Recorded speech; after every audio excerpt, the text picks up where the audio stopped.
안녕하십니까, 김진호 수장입니다. 네, 오늘 이 시간은 입시 전형에 대한 해설과 뭐 이런 것도 중요하지만 거기에 관련해서 제가 책을 출간하게 돼서 소개를 드리고자 이 시간을 빌어서 말씀드리는 시간을 제가 가지도록 하겠습니다.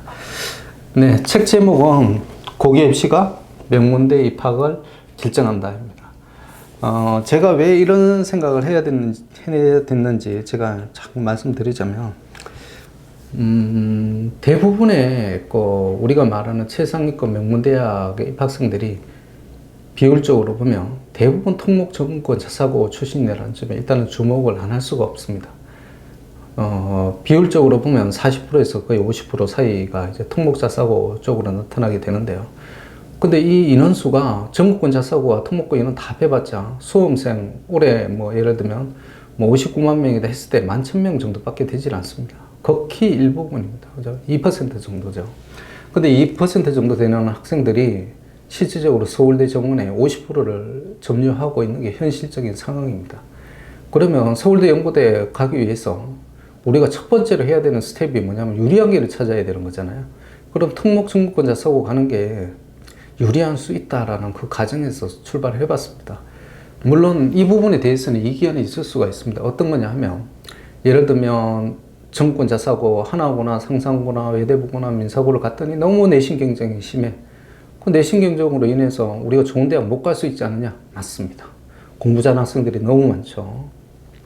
근데 공부 잘하는 학생들이 그러면 그쪽에서는 예를 들면 상상고에서도 내신 3등급, 민사고에서도 내신 3등급, 아니면 2등급, 23%입니다. 그럼 그 학생들밖에 못 가고, 그러면 일반고에서는 몇 프로나 갑니까?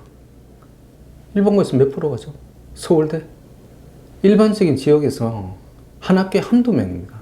서울대 직윤입니다. 그게 말하는. 그래서 제가 보기에는 이게 서울대 입학 전형에서는 거의 반수 가까이가 지금 현재로는 서울대 직윤이 아니라 일반 전형입니다. 학종이거든요. 그래서 이 많은 학종의 인원을 놔두고 우리가 직윤하고 수능으로만 간다는 것은 말이 안 되는 것 같아요. 그래서 이거는 제가 보기에는 자기 기질성의 특징과 같이 연계가 되는 것 같습니다. 내가 수능형 시험에 굉장히 능하고 그쪽에 자신 있다. 그러면 학교가 사실 큰 차이가 없어요. 일반고 가는 게 더 좋은 방법일 수도 있습니다. 근데 내가 학교 활동 중심으로 많이 하고 싶다. 그래서 대학 진학을 하고 싶다. 그러실 때는 아무래도 전국권 자사고가 훨씬 더 유리한 게 사실입니다. 그래서 이 책은 그 관점 하에서 쓰여진 책이니만큼 내가 그 부분에 대해서는 동의할 수 없고, 그 다음에 수능형 쪽으로 내가 가기를 참 원한다 그러시는 학생이나 학부모님들은 이 책이 약간 회의적일 수도 있겠습니다. 근데 이제 다른 쪽 특목 자사고 쪽에 관심 많은 학생들은 일단 이 책이 굉장히 유용하게 쓰일 수가 있고요. 그 다음에 이 책의 내용을 보면 일반고든 특목 자사고든 결국 중요한 것은, 제가 항상 기재에 깔고 있는 사상은 자신이 제일 잘하는 거, 좋아하는 거 찾아가자입니다. 그래서 거기에 대해서 학생의 유형별, 내 아이의 유형에 대한 얘기가 쭉 나와 있습니다. 이 유형이 어떤 학교에 적합하고, 그 다음에 실제적으로 이 유형을 가지고 어떻게 대학을 진학했는지에 대한 구체적인 사례들이 나와 있습니다. 그래서 어머님들 적성 찾기는 굉장히 이제 가볍게 보시는 경향인데, 뭐 적성이야 뭐 다주차같이 저희 세대 때만 해도 그랬던 것 같아요. 적성이야 뭐 솔직히 어느 학과 나오더라도 해석하니까 똑같더라. 인문사회계열에서 하는 말입니다. 이공계열에서 어떻게 똑같겠습니까? 틀리죠. 그만큼 적성이라는 게 중요한 겁니다. 왜 인문사회계열은 중요하지 않고 그 다음에 이공계열은 중요하고 그런 거 없습니다. 제가 보기에는 자기한테 맞는 적성이 어떤 건지 그거 찾는 게 제일 중요한 거고요. 거기에 따라서 입시 전략을 수립해야 나중에 대학 입시에 성공할 수가 있습니다. 저는 이걸 꼭 입시에만 국한시키고 싶지는 않은데요. 뭐 대학교 솔직히 좋은 대학이라고 아닌 대학에 갈 수도 있습니다. 그러면 어떤가요? 자기가 좋아하는 적성, 자기 적성에 맞는 학과, 그 다음에 거기서 기쁨을 느끼면서 열심히 공부를 하다 보면 그 사회생활을 하는 데 있어서 얼마나 큰 도움이 되겠습니까? 내가 꼭 서울대에 나와야만 성공을 하나요? 저는 안 그렇다고 생각합니다. 우리 주위에 보면 서울대 안 나오나, 그 다음에 연고대 안 나온 사람들이 얼마나 성공하는 사람들이 많습니까? 근데 그 사람들의 중요한 지표 중에 하나는 뭐냐면, 성공 지표 중에 첫 번째가 열정입니다. 근데 내가 좋아하지도 않는 일에 누가 열정을 가질까요? 그 사람들이 성공을 하게 된 것은 자기 좋아하는 일을 파악을 해서 그게 자기의 온 열정과 시간과 노력을 다 쏟아부은 결과인 걸로 저는 봅니다. 근데 이걸 처음부터 알았으면 얼마나 더 좋았을까요? 저는 그 적성 찾기는 초등학교 9학년부터 시작해도 결코 빠르지 않다고 생각합니다. 왜 초등학교 때는 적성을 무시하고 아무거나 다 해야 되고 그 다음에는 조금씩 적성을 찾아가야 되고 이런 단계적인 것은 저는 안 맞다고 생각해요. 할 수만 있으면 자기 적성을 미리부터 하는 것도 저는 굉장히 도움이 된다고 생각합니다.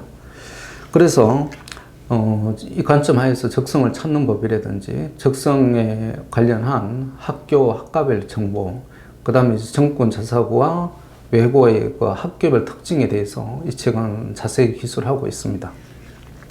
그 다음 학부모가 알아야 될 필수적인 정보는 어떤 게 있냐면 학원에 대한 정보입니다. 어떤 학원이 좋은 학원인지 나쁜 학원인지, 그 다음에 종합형 학원, 단가형 학원의 장단점이 뭔지, 프랜차이즈 학원의 장단점이 뭐고, 그 다음에 지역 밀착형 학원이 뭔지, 상담실이 왜 중요한지 이런 것도 제가 학원에 있다 보니 좀 알게 된 그런 노하우들이 있습니다. 여기에 대해서 제가 서술을 해놨으니까 어머님들이 보시고 참고하시면 좋은 정보가 될 수 있으리라고 생각합니다. 그 다음에 지금 아이들이 사춘기를 겪고 있는 게 제일 심한 게 중2라고 얘기를 하잖아요. 근데 이제 중2병은 옛말입니다. 어머님, 제가 느끼긴 그래요. 제 연구소에 와서 컨설팅 많이 하는데요. 보면 이제 중2가 아니라 중1 학생들도 많고 초6 학생들도 사춘기병 앓고 있는 학생들이 많아요. 조금씩 내려가고 있습니다. 그래서 이 학생들이 이런 반응을 왜 보이는지에 대한 근본적인 것을 조금 생각을 해보시면 학생들에게 진로 지도를 하실 때, 그 다음에 학생들에게 무슨 말씀을 이제 자기 진로에 대한 가이드를 해주실 때 굉장히 유용하신 것 같아요. 극명한 예로 보면 엄마 아빠에 대한 존경심이 없는 학생들이 많아요. 왜 존경심이 없겠어요? 저는 참 재밌게 봤는데요. 존경심 없는 학생들이 2, 3순위로 나타나는 경우가 있습니다. 엄마 아빠에 대한 존경심이 없다고 말하는 학생들이 있어요. 그거는 왜 그러냐면 요즘 학생들도 트렌드입니다. 이 트렌드가 어떤 거냐면 자기 중심적이고 그 다음에 부모 가족 중심적이지 않다는 데 있습니다. 저는 참 이럴 때 가정이라는 환경이 얼마나 중요한지 다시 한번 생각하게 되는데요. 여기 내 아이의 유형, 머리 좋은데 공부를 안 하는 아이는 왜 그런지, 그 다음에 열심히 하는데 성적이 안 나오는 학생들은 왜 그래서 그런지, 거기에 대한 것들을 제가 분석해 놓은 자료들이 있으니까 이걸 참고로 해서 자녀 교육 하시는데 도움이 되셨으면 합니다. 네, 아무쪼록 이 책이 어머님들이 이제 꼭 입시뿐만 아니라 우리 학생들의 유형이나 적성 파악과, 그리고 더 좋으면 이게 고등학교, 대학교 입시까지 연결해서 성공적인 진로를 찾아가는 데 도움이 되었으면 합니다.